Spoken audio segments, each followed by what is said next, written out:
नमस्कार, आप सभी का हमारे चैनल परिवार एफएम में हार्दिक स्वागत है। यदि आप सभी हमारे चैनल पे नए आए हैं तो आप सभी हमारे चैनल को ज़्यादा से ज़्यादा सब्सक्राइब करें। आज डेयरी फार्मिंग क्लास का 15वां दिन है और पिछले 14 दिनों में आप सभी ने बहुत सारा स्नेह प्यार दिया है, इसके लिए आप सभी का बहुत बहुत धन्यवाद। आज हम जानते हैं रेड वाटर क्या होता है। जैसे आपने 13 और 14 क्लास में जाना था नहला का संपूर्ण इलाज, तो आज हम जानते हैं रेड वाटर क्या होता है, इससे बचाव के क्या कारण है और किन किन दवाओं का हम कब कब सिचुएशन में प्रयोग कर सकते हैं। तो आइए हम शुरू करते हैं अपनी क्लास को। रेड वाटर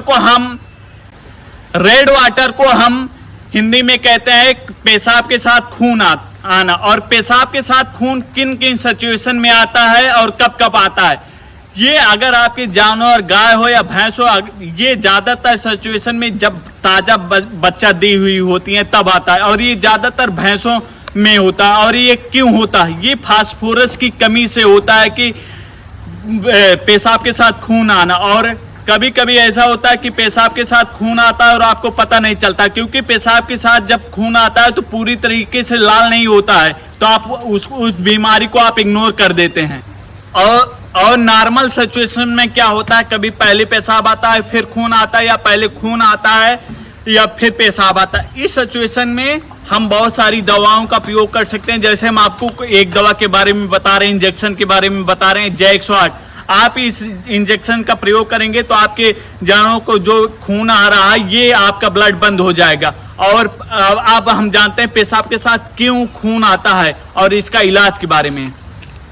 अब हम क्या करेंगे, अगर आपकी ताजा ब्याई हुई गाय भैंस है और उसके पेशाब के साथ खून आ रहा है, तो पहले हम टेम्परेचर लेंगे। अगर टेम्परेचर नॉर्मल है, 102 से लेके 103 के बीच में है, तो हम उस सिचुएशन में हम कुछ इंजेक्शन का प्रयोग करेंगे और कुछ दवाओं का प्रयोग करेंगे।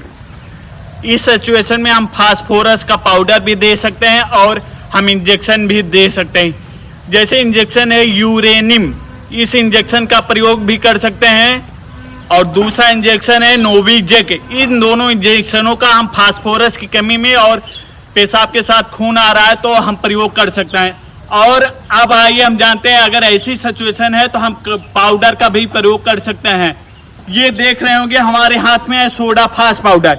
अगर ऐसी सिचुएशन आपके जानवरों को गाय हो या भैंस हो पेशाब के साथ खून आ रहा है तो इस पाउडर का प्रयोग आप कर सकते हैं। दिन में एक बार 50 ग्राम इसको देना है और इस दवा का काफी अच्छा रिस्पांस है। अगर इसको आप 4-5 दिन तक देते हैं तो आपकी जानवरों को जो पेशाब के साथ खून आ रहा है वो बंद हो जाएगा। और अगर हम टेम्परेचर ले रहे हैं और टेम्परेचर 103 से ज्यादा है तो उस सिचुएशन में हम क्या करेंगे, उस सिचुएशन में हमें दिन में 3 से 4 बार जानवरों का टेम्परेचर लेना, चाहे आपका गाय हो या भैंस हो। अगर उस सिचुएशन में हम टेम्परेचर ले रहे हैं तो अगर 103 से 105 के बीच में आ रहा है तो हमें बोबो इस नई बीमारी हो सकती है, बोबोसिस नाम की एक बीमारी होती है, ये हो सकती है। तो उस सिचुएशन में हमें किन किन दवाओं का उपयोग करना चाहिए और किन किन बातों का ध्यान रखना चाहिए। उस सिचुएशन में हम बोरोनिल RTU इंजेक्शन का प्रयोग कर सकते हैं और इस इंजेक्शन का आपको बॉडी वेट के हिसाब से प्रयोग करना है। अगर आपके जानवरों को फास्फोरस की कमी है और आपने सही समय रहते हुए ध्यान नहीं दिया तो ये भयंकर बीमारी का रूप ले सकती है, जैसे हम पीलिया कह सकते हैं। और जब आपके जानवरों में पीलिया हो जाता है तो हम कैसे पहचान कर सकते हैं, आप अगर देखेंगे तो आंख के नीचे उनके पीलापन आ जाएगा और वो जानवर काफी स्वस्थ रहेंगे, चारा भी कम खाएंगे। इस सिचुएशन में हम जो अभी हमने दवा बताई इन दवाओं का प्रयोग कर सकते हैं। फास्फोरस की इंजेक्शन भी लगा सकते हैं या सोडा फास्ट पाउडर का प्रयोग कर सकते हैं। इससे आपके जानवरों में होने वाली पीलिया रोग से भी आप मुक्ति पा सकते हैं। अगर आप सभी को हमारा यह वीडियो अच्छा लगता है तो आप सभी ज़्यादा से ज़्यादा अपने पशुपालक भाइयों को शेयर करें। और अगर आप अभी तक आपने हमारे चैनल को सब्सक्राइब नहीं किया है तो आप सभी हमारे चैनल को ज़्यादा से ज़्यादा सब्सक्राइब करें। मिलते हैं अगले क्लास में, तब तक के लिए धन्यवाद।